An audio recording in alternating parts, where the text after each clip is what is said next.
کرتے ہیں نماز کے نقصان میں عرض کر رہا تھا آقا کریم علیہ السلام کا ارشاد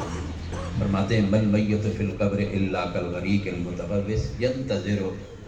وہ انتظار کر رہی ہوتی ہیں تمہاری میتیں کس چیز سے؟ انتظار تلحقہ من ابن او امن، اس کے والد اس کے لیے دعا کرے، او امن یا اس کی والدہ اس کے لیے دعا کرے، او اخن یا اس کا بھائی اس کے لیے دعا کرے، او صدیق یا اس کا کوئی دوست اس کے لیے دعا کرے۔ وہ انتظار کر رہا ہوتا ہے کہ میرے حق میں میرے قادر مطلق کی بارگاہ میں کوئی سفارش پیش کرے، او صدیق فَإِذَا لَحِقَتُ، میرے آقا کریم نے فرمایا فَإِذَا لَحِقَتُ، جب تم ان کے لیے دعائیں کرتے ہو، کانت احب الیہ من الدنیا وما فیہا، وہ تمہاری دعائیں اسے اتنی پسند ہوتی ہیں کہ اسے آپ ساری دنیا اور دنیا کے اندر جتنا ساز و سامان ہے سب اس کو دے دے۔ کانت احب الیہ من الدنیا وما فیہا، یہ ساری دنیا اسے دے دیں گی، مشرق و مغرب جنوب و شمال تک جو بھی رب کائنات نے یہ سلسلہ قائم رکھا ہے یہ سارا اسے دے دیں، اور اس کے اندر جتنا ساز و سامان ہے سارا اسے دے دیں۔ کانت احب الیہ من الدنیا وما فیہا، اس سے بڑھ کر وہ آپ کے اٹھے ہوئے ہاتھوں کو زیادہ پسند کرتا ہے، اس لیے کہ اب یہ ساری دنیا کا مال و متاع نہ تو وہ خدا کے راہ میں خرچ کر سکتا ہے نہ اس سے کوئی وہ فائدہ اٹھا سکتا ہے۔ اگر اس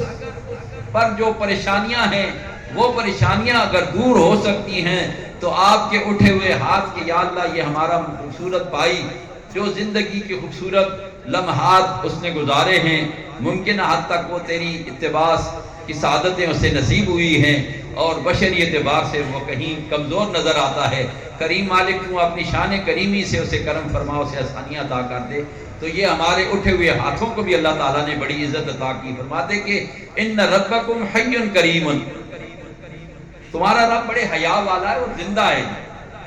یستحیی من عبدی اذا رفع یدیہ ان یردہما صفرا، وہ تمہارے اٹھے ہوئے ہاتھوں کو خالی لوٹانا اس کی شایان خلاف ہے،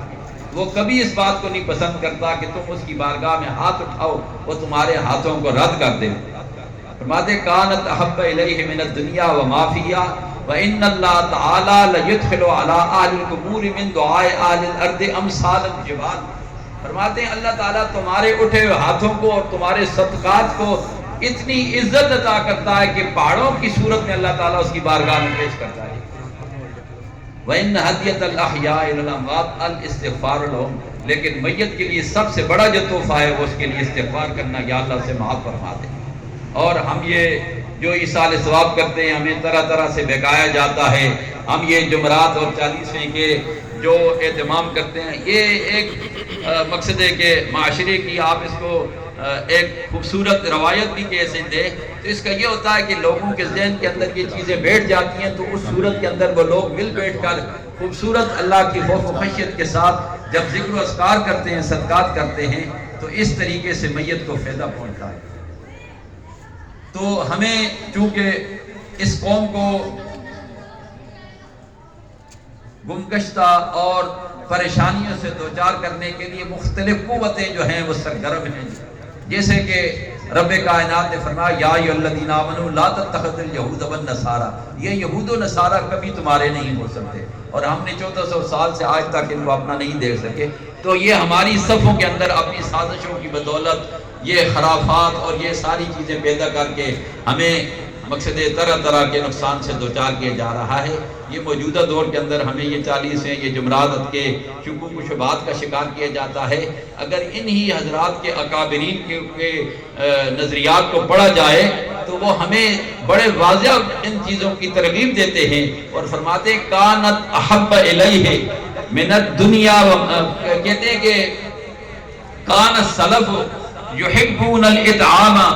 من بیت المیت 40 یوما، فرماتے ہیں آقا کریم علیہ السلام کے غلاموں کے بعد آنے والے لوگ بھی اس بات کو پسند کرتے تھے کہ 40 دن میت کے گھر سے میت کے لیے ایصال ثواب کیا جائے۔ کان السلف یحبون الاطعام من بیت المیت 40 یوما،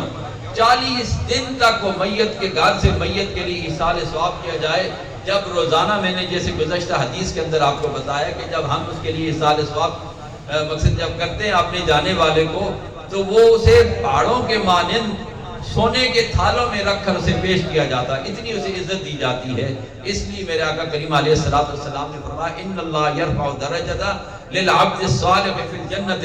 فیقول یا رب انا لی فیقول، اتنی عزت جب اسے قیامت کے دن ملے گی نا، عرض کرے گا انا لی، یا اللہ یہ اتنی مجھے عزتیں جو دی جا رہی ہیں، میں تو زندگی کے لا و لاب کے اندر اتنا بے خود تھا کہ مجھے یہ پتہ ہی نہیں تھا کہ میں نے کسی ایسے دور سے بھی دوچار ہونا ہے جس کے اندر میں نے جا کر سب حساب و کتاب بھی دینا ہے اور اللہ کی رحمتوں کا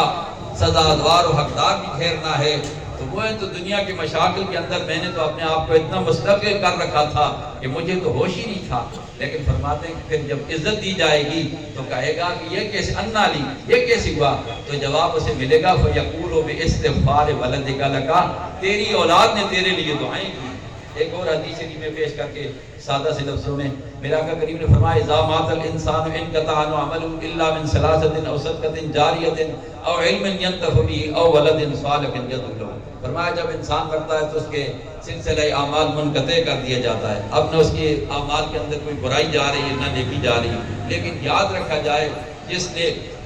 اپنے پیچھے کوئی اچھائی چھوڑ گیا تو پھر اس اچھائی کا اسے اجر ملتا رہے گا، اور اسی طریقے سے اگر کوئی برائی چھوڑ گیا تو پھر اس برائی جب تک جاری رہے گی اس کا اجر بھی اسے پہنچتا رہے گا، اس کا اپنا عمل جو ہے وہ ختم منقطع کر دیا جائے گا۔ فرمایا او ولد صالح یدعو له، فرمایا نیک اولاد چھوڑ جاتا ہے جس اولاد کی خصوصیت یہ ہے کہ یدعو له، وہ اپنے والدین کے لیے دعائیں کرتی ہے۔ تو اللہ تعالیٰ برادر عزیز وقار غلام مرتضیٰ صاحب کے لیے خوبصورت یہ ذکر و اذکار کی محفل سجائی گئی، آقا کا یہاں نظم و نثر کی صورت کے اندر بہترین ذکر کیا گیا۔ اللہ تعالیٰ ہمارا مل بیٹھنا اپنی رضا کے لیے قبول فرمائے، اور اللہ تعالیٰ غلام مرتضیٰ صاحب کو کروٹ کروڑ رحمت نصیب فرمائے، اللہ تعالیٰ ان کے بچوں کی حفاظت فرمائے، والدین کو اس نے اپنے کرم سے اپنے فضل سے خوبصورت صبر کا اور خوبصورت تحمل کا اللہ تعالیٰ نے قوت اور طاقت عطا فرمائی، اللہ تعالیٰ اس طاقت کو سلامتیاں نصیب فرمائے، اور اللہ تعالیٰ ہمیں اتنے بڑے صدمے ہم اس کے متحمل نہیں ہیں کہ ہم کسی ایسے امتحان سے دوچار ہوں۔ کریم مالک ہمارے قبلہ فرمایا کرتے تھے اللہم خلقتنی مجانا ورزقتنی مجانا فاغفرلی مجانا، اے کریم مفت میں پیدا فرمایا، مفت میں رزق دیا، عزتیں دی، کریم مالک مفت میں معاف فرما دے۔ ہم کسی چیز کے بھی متحمل نہیں ہیں کہ ہم تیری کسی حکمتوں کے تیرے کسی امتحان سے سرخرو ہو سکیں۔ امتحان کے سرخرو ہونا بھی تیرے احسان کی بات ہے، جب تو کرم کرے تو پھر احسان مقصد امتحان سے انسان سرخرو ہو سکتا ہے، بصورت دیگر انسان کے لیے انتہائی ناممکن ہے۔ اللہ تعالیٰ کرم فرمائے، جو بھی یہاں حاضرین مجلس بیماریوں کی صورت میں،